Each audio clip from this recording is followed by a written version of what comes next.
point, le représentant du Fonds des Nations Unies pour l'enfance est venu échanger avec son hôte sur les questions relatives à la protection des enfants et sur le renforcement des capacités des magistrats et auxiliaires de justice compte tenu des nouvelles dispositions légales en la matière.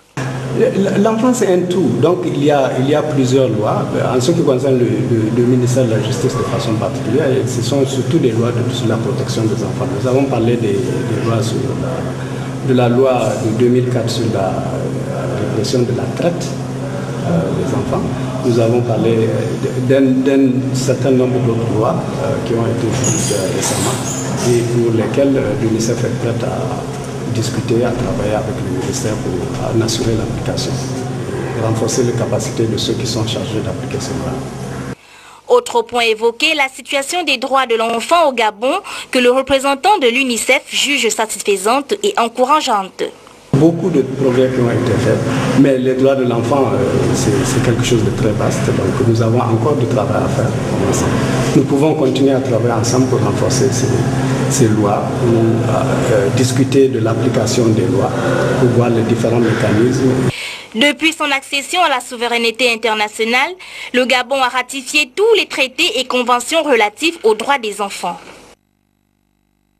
La suite du journal avec ce communiqué, le ministère du Budget, des comptes publics, de la fonction publique chargé de la réforme de l'État qui communique le concours interne d'entrée à l'école de préparation aux carrières administratives EPCIA dans les différents cycles de formation A2, B1 et B2, initialement prévu pour les 21 et 22 octobre 2011 est reporté au 4 et 5 novembre 2011 à 8 heures précises dans les locaux du complexe ENA EPCA 6 au PK11 sur la nationale 1. À cet effet, les candidats retenus sont invités à se présenter au jour et heure ci-dessus indiqués.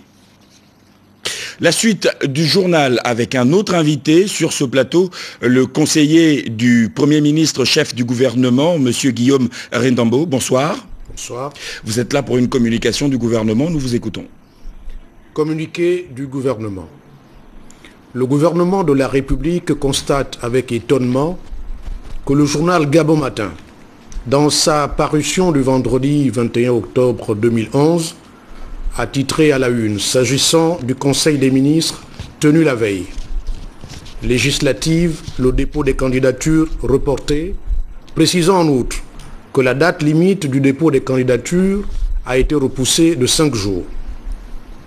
Par rapport à ce libellé, le gouvernement de la République tient à préciser, tel que par ailleurs cela apparaît clairement dans le corps du communiqué final, que le Conseil des ministres a sollicité de la CENAP un report de 5 jours. En effet, il n'appartient pas au gouvernement de la République de fixer les dates des élections. Cette prérogative est réservée à la CENAP. Le gouvernement ne fait qu'entériner les dates proposées par la CENAP, sauf cas de force majeure du mal constaté. Le gouvernement de la République sollicite donc un report de 5 jours et attend que la CENAP se prononce sur cette requête avant de prendre le décret y relatif. Le communiqué est signé de M. Paul Biya-Ogemba, Premier ministre, chef du gouvernement. Monsieur le conseiller, merci d'être passé sur ce plateau. Parlons à présent de la prochaine tournée républicaine du chef de l'État Ali Bongo Ondimba dans le cadre des conseils des ministres délocalisés, cette fois dans la province de l'Estuaire. En toile de fond de cette réunion, dans le 4e arrondissement de Libreville, les travaux étaient dirigés par l'élu de cette circonscription, le ministre Alexandre Barrot-Chambrier. Le compte-rendu, Yolande Ekwara. Responsable. Les ressortissants du 4e arrondissement de Libreville ont répondu favorablement à cette réunion préparatoire de la tournée républicaine du chef de l'État dans l'Estuaire. Au cours de cette rencontre, plusieurs questions permettant d'assurer un accueil chaleureux au président de la République ont été évoquées, d'où il s'agissait au niveau de la coordination du 4e arrondissement que je préside de mettre en place une structure à même de mettre en place place une organisation et de pouvoir donc nous préparer de telle manière à ce que cela se déroule dans les meilleures conditions. Le 4e arrondissement de Libreville, faisant partie des arrondissements qui avaient assuré un scrutin satisfaisant au Parti démocratique gabonais lors des dernières élections présidentielles, tient à réaffirmer sa confiance au chef de l'État. Nous voulons le plus large rassemblement possible pour accueillir le président de la République dans les meilleures conditions et montrer qu'au 4e arrondissement, vous avez vu les résultats des élections présidentielles au 4e arrondissement. Donc nous allons confirmer que ici au 4e arrondissement, le président de la République, comme partout ailleurs au Gabon, est chez lui. Dans l'attente de cette tournée républicaine dans la province de l'Estuaire, les fils et filles du 4e arrondissement multiplient les rencontres afin de relever ce challenge.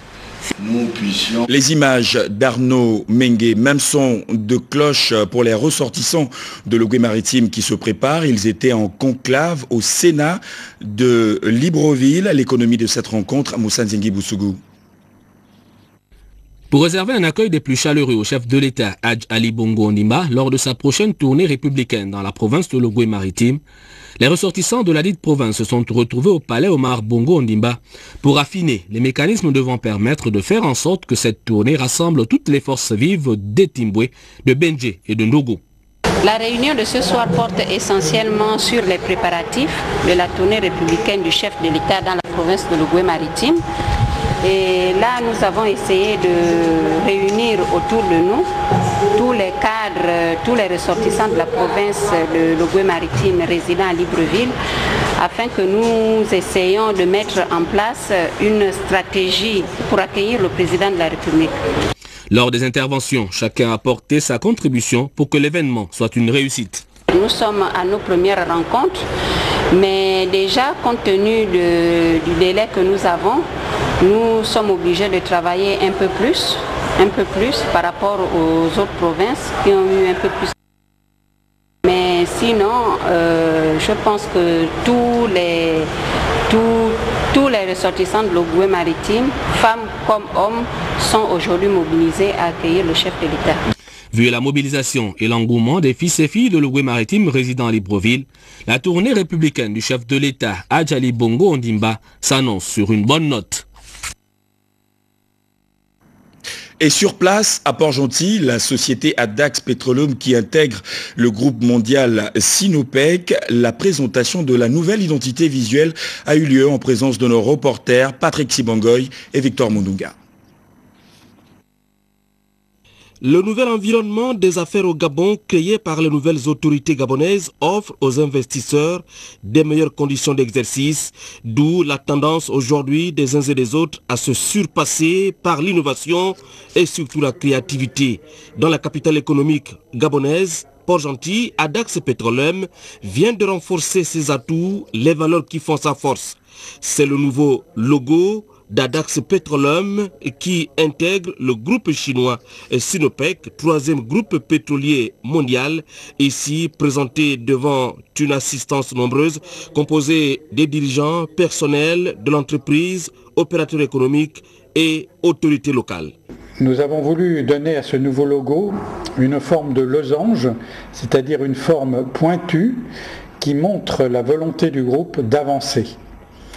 Nous lui avons donné également une couleur rouge qui traduit également la volonté de force et d'avancement, combinée avec le noir qui est également la preuve, la marque de la technicité, donc avancer mais en gardant les techniques pétrolières de notre groupe. Une nouvelle identité visuelle pour une nouvelle page dans l'histoire de la société. Je pense que ça ouvre une nouvelle ère pour Adax, aussi bien en interne qu'également en externe, c'est-à-dire avec le souci d'améliorer notre communication vis-à-vis des autorités et vis-à-vis de nos partenaires.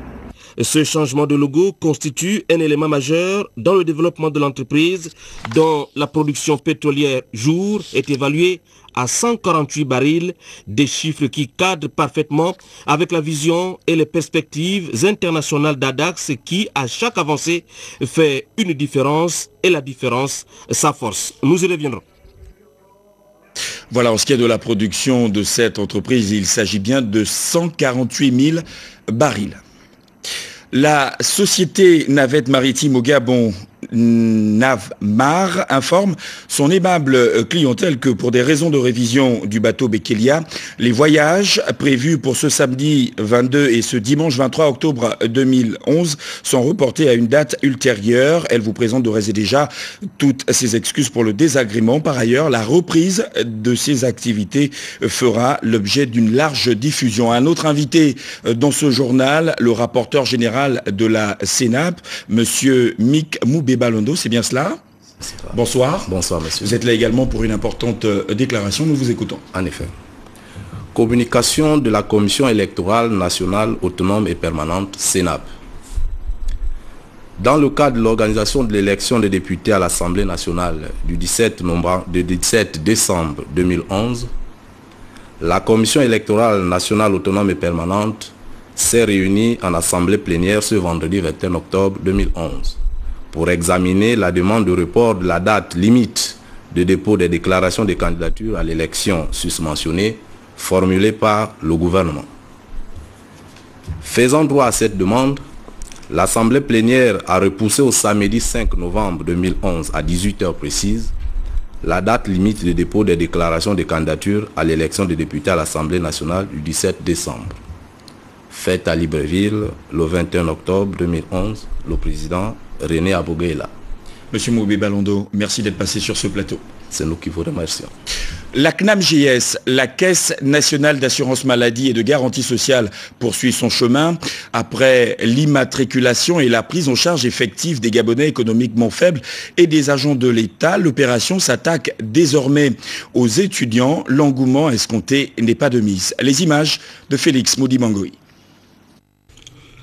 Conformément aux instructions du chef de l'État Ali Bongo Ondimba lors du Conseil des ministres délocalisés à Lambaréné, l'immatriculation des étudiants est en cours. À l'université Omar Bongo, ils sont moins de 6 000 à ce jour. Nous attendions 25 000 étudiants, nous sommes à 11 300. Nous espérons que dans les 10-15 jours qui restent, ils viendront un peu plus nombreux. Après les Gabonais économiquement faibles et les agents de l'État, c'est cette frange de la population qui est désormais concernée par l'opération. J'étais d'abord arrivé ici, j'ai demandé le programme. On m'a fait comprendre que cela allait jusqu'au 30, donc j'ai essayé de voir avec mon emploi du temps pour voir à quel moment je pouvais venir ici.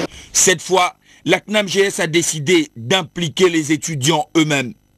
Après avoir subi une formation, ces jeunes enrôlent leurs collègues. Dans certaines salles, on note peu d'engouement. Le superviseur nous explique que c'est souvent le cas aux heures de cours. Ils viennent à partir de 10 h. Et ils repartent autour de 14 heures de notre fermeture. Et comme le document indispensable à la couverture médicale,